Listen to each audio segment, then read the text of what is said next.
Hey, Robin. How's your day going so far? Hi, Stephanie. It's been good. Actually, a little full, but I had a moment earlier where I caught myself getting a little bit overwhelmed and I paused before kind of spiraling out or adding more to those thoughts. And I thought, okay, whoa, this is new. I love that. That's such a good sign. I think I had a similar thing the other day. Something small that felt really different in my body. It reminded me how healing doesn't always announce itself. It's kind of sometimes rude like that. It just shows up, or sometimes it's just quiet progress. Exactly. And that's a little bit about what we're getting into today, how healing shows up in your nervous system. Not just in how you think, but in how you feel, how you react, and how you recover. I think that's super important. We're going to talk also about neuroplasticity, co regulation, body based healing, and the practices that support rewiring, especially after trauma. This is one of our favorite conversations, so let's get into it.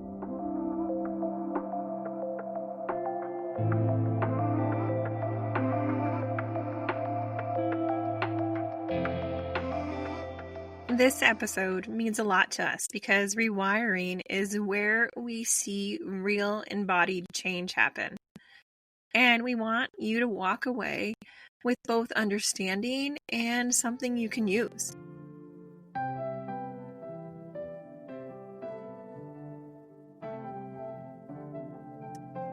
Wherever you are right now, just take a second. Let your shoulders drop, or feel the weight of your feet if you're open to that. You don't have to fix or change anything in this moment. I invite you to be curious about it because we are not here to push past what's hard. This is about noticing, coming back into a relationship with your body, one small moment at a time.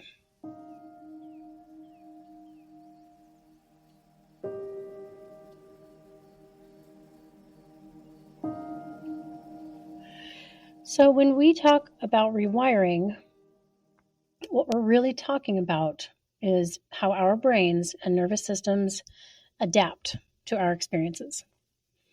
Trauma interrupts that process and it wires us ultimately for protection, not connection. So, it's not you if you're struggling in relationships. It's genuinely because brain is sensing threat and it's putting up defense. Absolutely.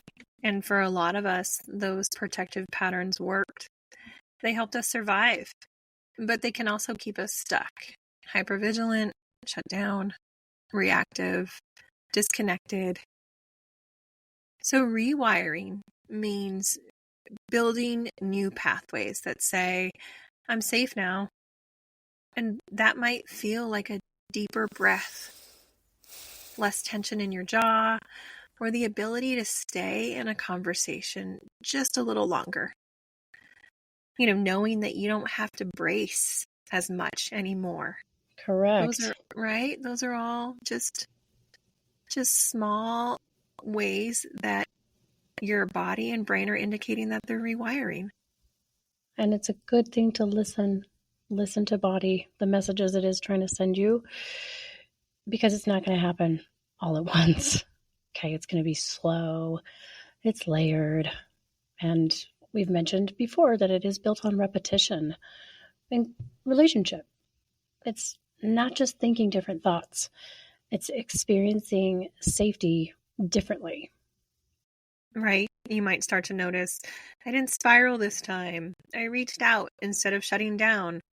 I caught my breath before reacting.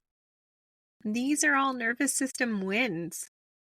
They're signs that something's shifting. Sometimes healing looks like feeling worse before you feel better. I talk a lot about that with people, especially that struggle with dissociative disorders. I say, oh, baby, it's going to get worse before it gets better because we've uncovered something. But notice nothing really actually changes in your life.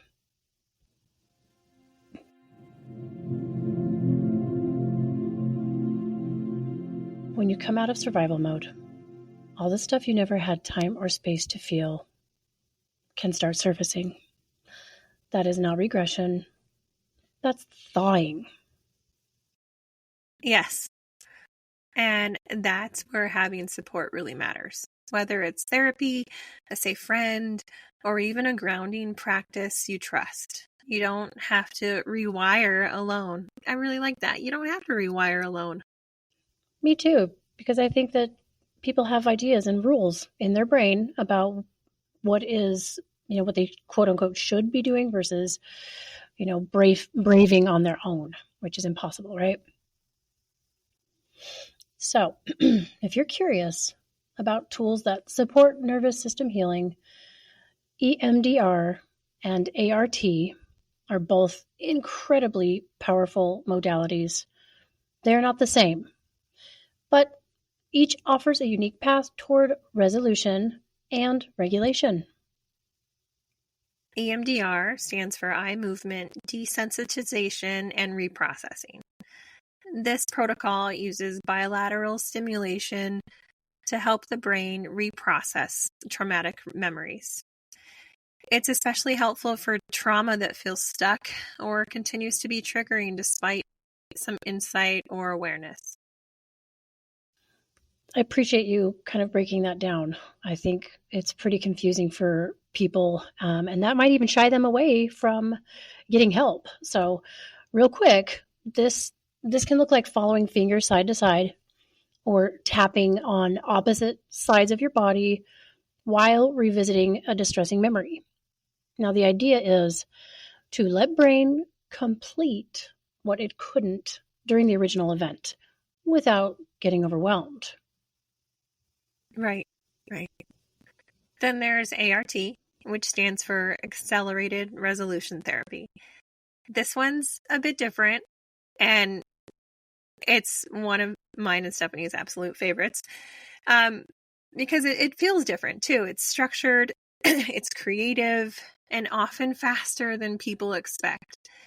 It also uses eye movements, but it works through image replacement and memory reconsolidation, which means we help the brain replace distressing images with more adaptive ones. That is true. And I agree. That is a lot of fun to help people through some of their most distressing experiences using ART. And while EMDR tends to follow a set of protocol and timeline, ART sessions are often shorter and more focused, and it can be pretty powerful for people who don't want to talk through every detail. Mm-hmm. Both modalities can be deeply body-based and transformative. They don't just help you revisit the past. They help your nervous system really create a new felt experience. One that your body can actually believe. That's the critical piece, is getting body to believe and trust, since it's, kind of been dragged through the mud by brain 100%. all these years. 100%. Right? Yeah, it's like, oh, wait a minute. Are you sure we're safe? I don't believe you. Now I always tell my brain, hey, you do your job. I'll do mine. So just looking forward, we will talk about more ART in our next episode. It's going to be a mini little 9.5. Super excited about that. And we're going to share how it works, how we use it, and honestly, why it's just been so transformative for both of us and the people that we work with, right? Oh, yeah. I'm super excited about it. I love it.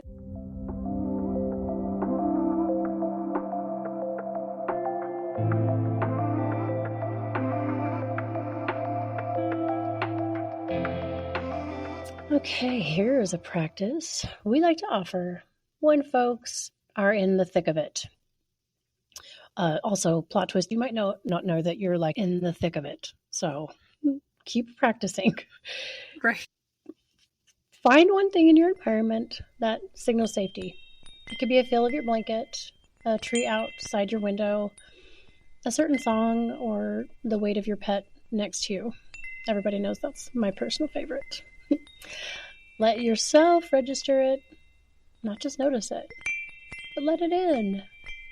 And if you are someone who feels disconnected from your body, you can start with something simple, like noticing the feeling of your socks against your feet or the sound of birds outside.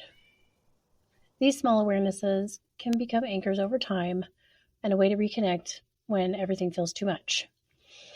Think of it kind of like a bridge, building one back to yourself, one cue of safety at a time. I have a person that comes weekly, and there's a mark on my wall that they notice, and they don't want me to erase that mark. And I will not erase that mark because I know that that is one of their safety anchors. Oh my gosh, I really love that. Right? How something so small can be so significant, and Oh, yeah. Big time. And we have no idea what that can be for anybody. No, we don't. We don't get to decide that. And healing happens in those relationships, right? So Correct. they can trust every time they come in, they see that mark, and they're like, okay, let's do this. That's a nervous system anchor. You're building a relationship with safety, not just telling yourself you're fine. And that kind of anchoring, done consistently, is how we start to rewire.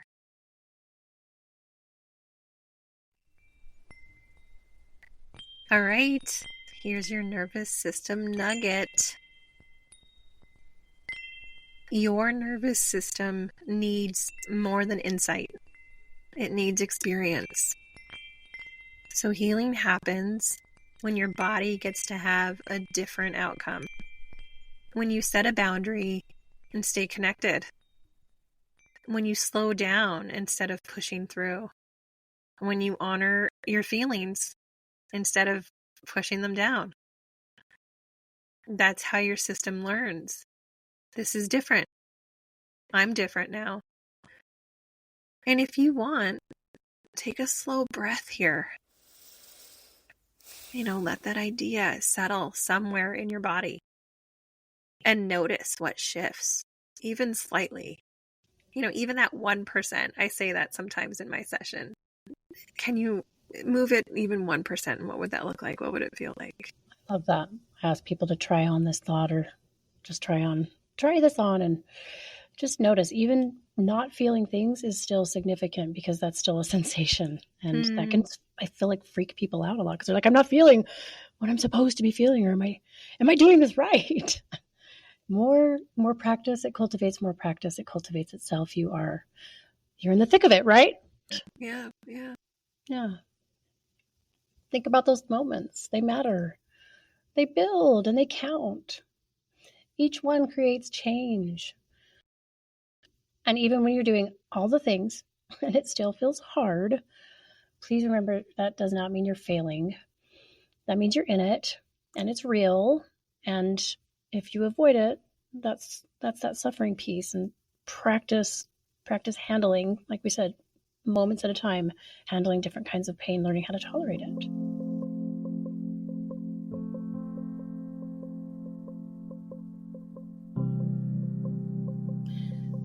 Think of a time recently when your body responded differently than it might have in the past. Seriously, take a minute, and I want you to notice, what did you notice, and what did you need in that moment?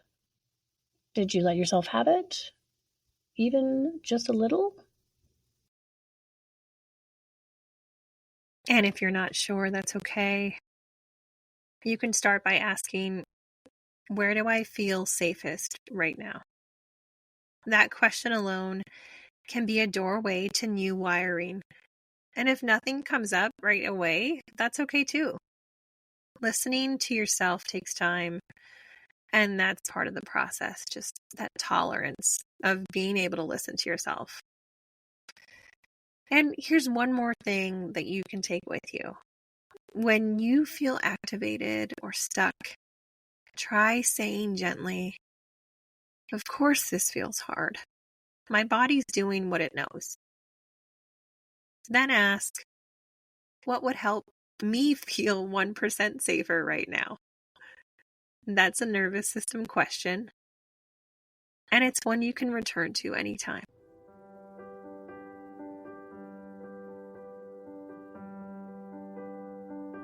We know this work can feel invisible at times, but change is happening even if it's slow, even if it's quiet. And if you're curious about ART, accelerated resolution therapy, as we talked about, stay tuned for our next episode, a mini episode like Stephanie mentioned. It'll be 9.5, focused entirely on ART. We'll share why we love it, how it works, and how it can feel almost too good to be true in the best possible way. 100%. It is remarkable. It's life-changing, I feel like.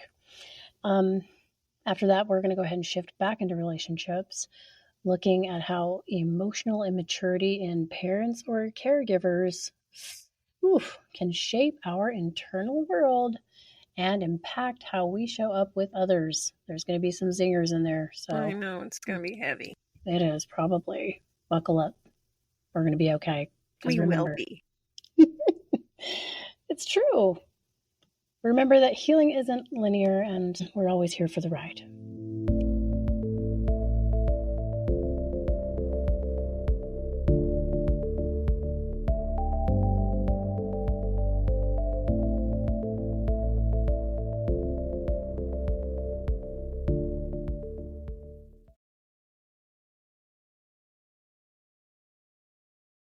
Thanks for sitting with us today.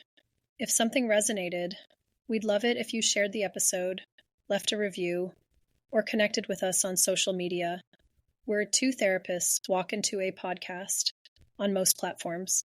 You can listen and subscribe wherever you get your podcasts.